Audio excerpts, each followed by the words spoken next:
شکر ہے سال 2023 ختم ہوا کہ اس کی توسیع اس لیے بھی حسرت نہیں کہ ویسے من حیث القوم کون سا ہم ملک کو ترقی کی جانب لے جا رہے تھے۔ ہاں البتہ اب نیا سال 2024 الیکشن کے ذریعے ہم اپنی منزل متعین کر سکتے ہیں انشاءاللہ۔ لیکن جب ووٹ دینے کی بات آتی ہے تو نوجوان نسل بڑی مایوس نظر آتی ہے۔ سب سے پہلا سوال ان کا یہی ہوتا ہے کہ ووٹ کیوں دیں؟ آخر کون سا آج تک ان ووٹس اور الیکشن سے ہم ملک کو ترقی کی جانب لے گئے، یا پاکستان کس دوراہے پہ کھڑا ہے؟ ہم معاشرے میں کون سا بہتری لا سکے ہیں، کون سا ترقی کر سکے ہیں؟ یاد رکھیں کہ ملکی عوامی مفاد میں ووٹ کاسٹ کرنا بہت ضروری ہے، کیونکہ ووٹ نہ دینا یہ مسئلے کا حل نہیں ہے۔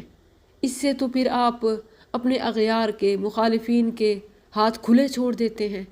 کم از کم انہیں ٹف ٹائم تو دیں، کوئی مقابلے کی فضا تو ہو۔ کم از کم آپ حق کے لیے، خیر کے لیے، بہتری کے لیے، ترقی کے لیے ووٹ تو دے سکتے ہیں، اور کچھ نہ بھی صحیح۔ اور یہی فرد کی قوت ہی امت کہلاتی ہے۔ چلیں مانا اب ووٹ دینا ہے تو کس کو دینا ہے؟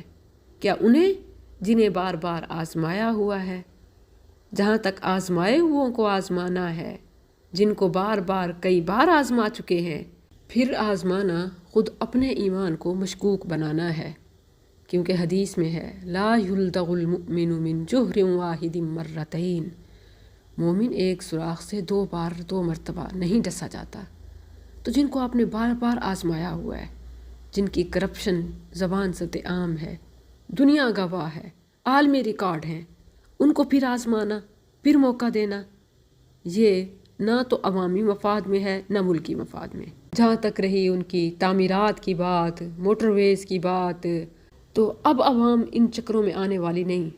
یہاں پٹرول کے لالے پڑے ہیں، ان موٹر ویز کا اچار ڈالیں گے، ہر گھر سے موٹر وے نکلے، اس سے جہالت ختم نہیں ہوگی۔ پاکستان کبھی ترقی یافتہ نہیں بنے گا جب تک یکساں تعلیم، صحت، روزگار میسر نہ ہو۔